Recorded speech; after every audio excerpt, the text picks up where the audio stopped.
Hello students, once again you are welcomed on this platform Balaji English classes Sajjan Kumar Sikar.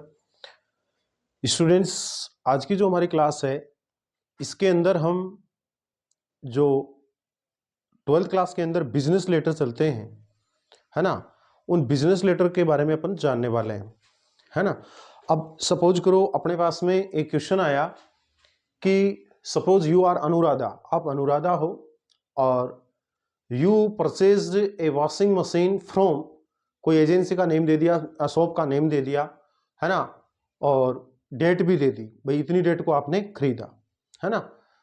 But this washing machine, मतलब washing machine आपने purchase की, this washing machine is not working properly at this time, लेकिन इस समय वो machine है वो properly काम नहीं कर रही है ना। तो write a letter, write a letter to the proprietor या to the manager, to the sales manager, है ना। किस चीज के लिए लेटर लिखना है? To replace the washing machine, उस वॉशिंग मशीन को रिप्लेस कराने के लिए आपको लेटर राइट करना है। तो उस कंडीशन में अपन क्या करेंगे? सबसे पहले राइटर्स एड्रेस होता है, अपन जानते हैं। देखिएगा, राइटर्स यानी राइटर जो होता है वो कोई कस्टमर भी हो सकता है और वो उसकी खुद की भी कोई शॉप हो सकती है ना। तो यदि खुद की कोई शॉप है तो उसमें जिस शॉप है या कोई भी एजेंसी है तो उसका जो मालिक होता है उसके पहले मेसर्स लगाते हैं। मेसर्स का मतलब होता है मालिकाना हक, यानी वो उसके मालिक हैं, ठीक है। और यदि कोई कस्टमर लिख रहा है तो वो अपना नेम नहीं लिखेगा, उसमें अपना एड्रेस लिख देगा। जैसे सपोज कीजिए कस्टमर है और उसने अपना एड्रेस लिख दिया 117 आजाद नगर, आजाद नगर सीकर, ये उसने अपना एड्रेस राइट कर दिया। फिर उसके बाद में डेट, डेट के अंदर मैंने कहा एक लाइन का स्पेस ऊपर रहेगा, एक लाइन का स्पेस नीचे रहेगा। डेट वही होती है जो एग्जाम वाली है, 10th of March 2025, एक ये हो गया। इसके बाद में एक लाइन का स्पेस नीचे भी रहेगा और इसके बाद में अपन रिसीवर्स एड्रेस, यानी किसको आप लेटर लिख रहे हो, है ना। तो उसके अंदर सबसे पहले या तो उसमें ये लिखा हुआ है कि write a letter to the salesman, तो यहां पे हमारा हो जाएगा द सेल्समैन, है ना। यदि प्रोपराइटर है तो द प्रोपराइटर, समझ रहे हो आप। मैनेजर है तो द मैनेजर, लाइक दैट, है ना। तो अपने पास में कुछ नहीं है तो अपन डायरेक्ट यहां पे लिख सकते हैं मेसर्स। मैंने कहा कोई भी एजेंसी होती है उसके पहले मेसर्स लगाते हैं, है ना। हिंदी में लिखा हुआ रहता है मे का मतलब होता है मालिकाना हक होना, यानी वो उसके मालिक हैं, है ना। मेसर्स जे अम्बे एजेंसी, जे अम्बे इलेक्ट्रॉनिक्स एजेंसी, यानी कोई भी शॉप का नेम लिख सकते हो, जे अम्बे इलेक्ट्रॉनिक्स या जे अम्बे एजेंसी, लाइक दैट, ये अपन एड्रेस लिख सकते हैं। एजेंसी को हिंदी में क्या कहते हैं? अभिकरण, है ना। मेसर्स जे अम्बे एजेंसी, ये हमारा नेम ऑफ शॉप हो गया, ठीक है। अब इसका एड्रेस भी लिखें, ये कहां पे है? ये तो अपना आ रहा सिक्कर का है, तो अपन ने सिक्कर से ही खरीदा होगा, जरूरी नहीं सिक्कर से खरीदे, और कहीं से भी खरीद सकते हैं, लेकिन अपन सिक्कर का ही कर रहे हैं, है ना। Bajaj road, Bajaj road, Bajaj road Sikar, यानी ये कहां है? बजाज रोड सीकर पे है। मेसर्स जे अम्बे एजेंसी, बजाज रोड सीकर, ये हो गया। तो देखो सभी के अंदर फर्स्ट लेटर कैपिटल है, फर्स्ट लेटर कैपिटल होना चाहिए। बजाज रोड सीकर सब में कैपिटल है, ठीक है, ये हो गया। इसके बाद में हम सब्जेक्ट राइट डाउन करेंगे। तो सब्जेक्ट के भी जैसे डेट के ऊपर और नीचे एक लाइन का स्पेस रहता है, वैसे ही सब्जेक्ट के भी ऊपर और नीचे एक लाइन का स्पेस रहेगा। इज दैट क्लियर, है ना। अब सब्जेक्ट का मेंशन है वो अपने को क्वेश्चन में मिल जाएगा, राइट ए लेटर, है ना, टू, पहले टू के बाद में तो अपने को किसको लिखना है वो पता चलेगा, और दूसरे टू के बाद में सब्जेक्ट का पता चल जाएगा। मोस्टली सब्जेक्ट को 2 या 4 से भी स्टार्ट करते हैं या कंप्लेंट से भी स्टार्ट करते हैं, है ना। तो सब्जेक्ट है। अब ये जो सब्जेक्ट है ये किसके लिए? रिप्लेसमेंट के लिए, यानी वॉशिंग मशीन है ना, उसको अपन रिप्लेस करवा रहे हैं, चेंज करवा रहे हैं, बदलवा रहे हैं, क्योंकि वो काम नहीं कर रही, है ना। तो सब्जेक्ट हो जाएगा रिप्लेसमेंट, है ना। यदि कंप्लेंट कर रहे हैं तो कंप्लेंट आ जाएगा स्टार्टिंग में, और ऑर्डर कर रहे हैं तो रजिस्टरिंग ऑर्डर हो जाएगा, लाइक दैट, है ना। तो रिप्लेसमेंट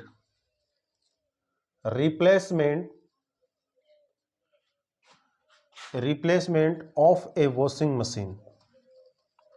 वॉशिंग मशीन की जगह अपना कोई भी आइटम हो सकता है, कंप्यूटर भी हो सकता है, सेलफोन भी हो सकता है ना, और भी कई आइटम हो सकते हैं, फ्रिज भी हो सकता है, कूलर भी हो सकता है ना। तो replacement of A washing machine, यानी वॉशिंग मशीन के रिप्लेसमेंट के लिए हम ये लेटर राइट कर रहे हैं, है ना।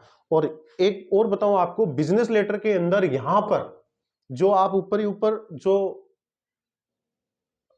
राइटर्स जो एजेंसी है, चलो ये तो कस्टमर था, आपने डायरेक्टली लिख दिया, है ना, डायरेक्टली लिख दिया, लेकिन मान लो वो भी कोई एजेंसी है या कोई डीलर है वो भी, तो उसके साथ में भी अपने को क्या करना होता है ना, लेटर नंबर वगैरह वो सारी चीजें मेंशन करनी होती है। उसमें भी मेसर्स लगा करके, मतलब वो कौन है, सेल्स मैनेजर है, प्रोप्राइटर है, ओनर है, मैनेजर है, क्या है, तो उसके अंदर भी, और लेटर नंबर वगैरह वो सारे राइट करेंगे। लेकिन ये तो कस्टमर था इसलिए डायरेक्टली अपने लिख दिया।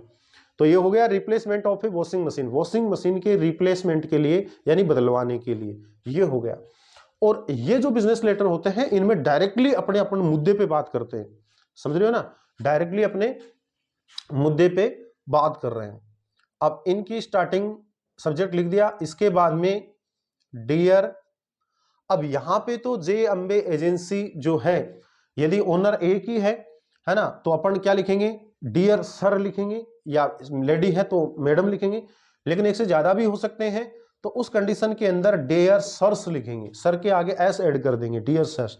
और इनके अंदर डायरेक्टली अपन जो मुद्दा है हमारा, जो मेन जो प्रॉब्लम है, उसके ऊपर अपन चर्चा करेंगे, ठीक है।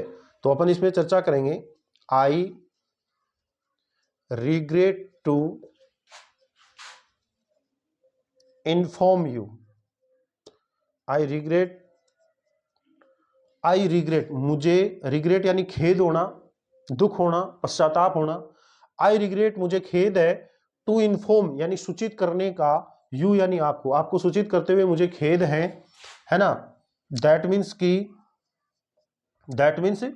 कि है ना, on यानी अब डेट लिखेंगे, यानी कितनी तारीख को, मतलब अपन यहां पे किस चीज के लिए सूचित कर रहे हैं कि भाई मैंने इतनी तारीख को वॉशिंग मशीन मैंने परचेज किया।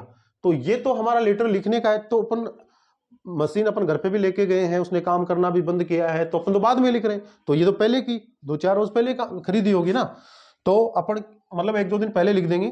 ये 10 मार्च का है, तो अपन यहां पे राइट कर देंगे 8 मार्च, ऑन 8 मार्च, ऑन 8 मार्च, 8 मार्च को, आई मीन्स मैंने, PURCHA, है ना, आई परचेज्ड सेकंड फॉर्म का यूज करेंगे। I regret to inform you, मुझे बताते हुए खेद है या मैं माफी चाहता हूं, दैट मीन्स की ऑन 8 मार्च यानी 8 मार्च को, आई परचेज्ड मैंने खरीदी, आई purchased a washing machine, A washing machine. अब देखिएगा स्टूडेंट्स, यहां पे तो अपने पास में वॉशिंग मशीन है ना। ये मान लो कोई कंप्यूटर होगा तो ये लाइन कॉमन ही रहेगी, सेम रहेगी, केवल वॉशिंग मशीन की जगह कंप्यूटर कर देंगे, फ्रीज कर देंगे, कूलर कर देंगे, आयरन कर देंगे, है ना। ये हमारा ये जो ओनली प्रोडक्ट का जो नेम है वो चेंज हो जाएगा, बाकी सेम रहेगा। I purchased a washing machine from your shop, from your shop, from यानी से, योर शॉप यानी आपकी दुकान से, आपकी दुकान से मैंने एक वॉशिंग मशीन खरीदा, है ना। और इसके बाद में अपन वाइड केस मिमो नंबर यानी बिल नंबर, है ना, वाइड डेस मार के लिख देंगे, vide cash memo, vide cash memo number यानी बिल नंबर क्या थे। जैसे अपन ने सपोज किया 234, यानी उस दिन के 234 बिल नंबर है आपके, वाइड केस मिमो नंबर 234 है, 234 ऑफ दैट डेट यानी उस तारीख के 234वें नंबर के ये बिल नंबर है, ऑफ दैट डेट, ठीक है। अब देखिएगा, फर्स्ट डे, या तो फर्स्ट डे राइट कर देंगे, पहले दिन, ओके, या फिर तारीख डेट जो है अपनी ऑन 8 मार्च यानी 8 तारीख को, है ना। फर्स्ट डे इट यानी इसने, यानी वॉशिंग मशीन या कंप्यूटर जो भी प्रोडक्ट है उसके लिए इट का यूज करेंगे, इट प्रोनाउन का। It worked all right, first day it worked all right, पहले दिन तो इसने ढंग से, ऑल राइट यानी अच्छे से, ढंग से काम किया पहले दिन तो, है ना। बट नेक्स्ट डे, लेकिन अगले ही दिन, नेक्स्ट डे का यूज कर सकते हैं, या फिर इसकी जगह टुडे का यूज कर सकते हैं। टुडे इट, यानी सब्जेक्ट क्या होगा, वो वॉशिंग मशीन, इट का यूज करेंगे, उसके बदले it does not work properly, properly, या प्रॉपरली की जगह ऑल राइट भी कर सकते हैं, है ना। बट नेक्स्ट डे, अगले दिन, इट यानी ये मशीन डज नॉट वर्क, काम नहीं करती है, प्रॉपरली यानी ढंग से, लेकिन अगले दिन ये मशीन ढंग से काम नहीं करती है। इट हैज जैम्ड, जैम्ड यानी होता है जाम होना, ये जाम हो चुकी है, समझ रहे हो ना, घूम नहीं रही है, इट हैज जैम्ड, ये जाम हो चुकी है। नेक्स्ट,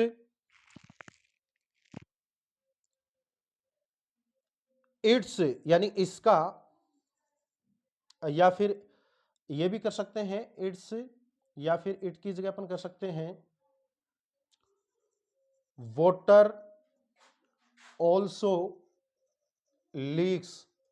इस ऑल्सो का यूज कहां करते हैं, हेल्पिंग वर्ब के बाद, मेन वर्ब से पहले, है ना, बाद में भी करते हैं कई बार। Water also leaks from its water tank, water tank, water tank, इसका अर्थ क्या हुआ कि वाटर यानी पानी, ऑल्सो यानी भी, लीक यानी टपकना, फ्रॉम यानी से, इट्स यानी इसके, वाटर टैंक यानी पानी की टंकी से। इसकी जो वाटर टैंक है, पानी की टंकी है, उससे पानी भी लीक हो रहा है, पानी भी टपक रहा है, ठीक है, इसका यूज कर दिया, है ना। चाहो तो इसमें अपन वो भी कर, सेंटेंस का यूज कर सकते हैं जो फॉर्मल लेटर में करते हैं, we are very disturbed, we are very disturbed with this problem, हम इस समस्या से बहुत परेशान हैं, विथ दिस प्रॉब्लम, ये हो गया, है ना। और इसके बाद में we are very disturb with this problem, इसको अलग नए पैराग्राफ से लिखना, मैंने यहां साथ ही लिख दिया, है ना, परेशान है। फिर इसके अंदर वही देयरफॉर वाली line, therefore comma I request, I request you to, अब इसके बाद में अपना सब्जेक्ट पुट अप कर देंगे, इसमें रिप्लेसमेंट है, लेकिन अपने को पता है टू के बाद में first form of main verb आता है, तो therefore I request you to replace it an early date and oblige, ये सेंटेंस है ना। देयरफॉर यानी इसलिए, ये कॉमन लाइन है, सब में आती है, इसलिए आई रिक्वेस्ट में प्रार्थना करता हूं, यू यानी आपसे, टू रिप्लेस यानी बदलना, इट यानी इसे, एट अर्ली, अर्ली डेट का मतलब जितना जल्दी हो सके, उस जल्दी से जल्दी तारीख को, एंड ओब्लिज और मैं आपका आभारी रहूंगा, ठीक है। इसके बाद में अपन वही सेंटेंस कॉमन वाला, अवेटिंग, अवेटिंग योर एक्शन, या फिर इसकी जगह आप यूज कर सकते हैं क्या, expecting quick action, expecting quick action, quick action, या इमीडिएट एक्शन भी हो सकता है ना। ये अपन कॉमन लाइन का यूज करेंगे इसमें, और इसके बाद में अपन नीचे थैंक्स राइट कर देंगे, धन्यवाद, और इसके बाद में अपन योवर्स फेथफुली, वाई लाइन के ऊपर रहेगा, YOURS, योवर्स फेथफुली, FAITHFULLY। तो इस प्रकार से कोई प्रोडक्ट अपन ने परचेज किया और उसके अंदर कोई मिस्टेक आ जाए, है ना, कोई एरर आ जाए, है ना, तो कोई गड़बड़ आ जाए, तो उसको रिप्लेस करवाना हो, तो रिप्लेसिंग के लिए इस तरीके से अपन जो लेटर है वो प्रिपेयर करेंगे। वॉशिंग मशीन की जगह कोई कंप्यूटर भी हो सकता है या अदर कोई और प्रोडक्ट भी हो सकता है, तो इस प्रकार से अपन प्रिपेयर करेंगे। तो आज की क्लास में बस इतना ही। That's all, thank you very much.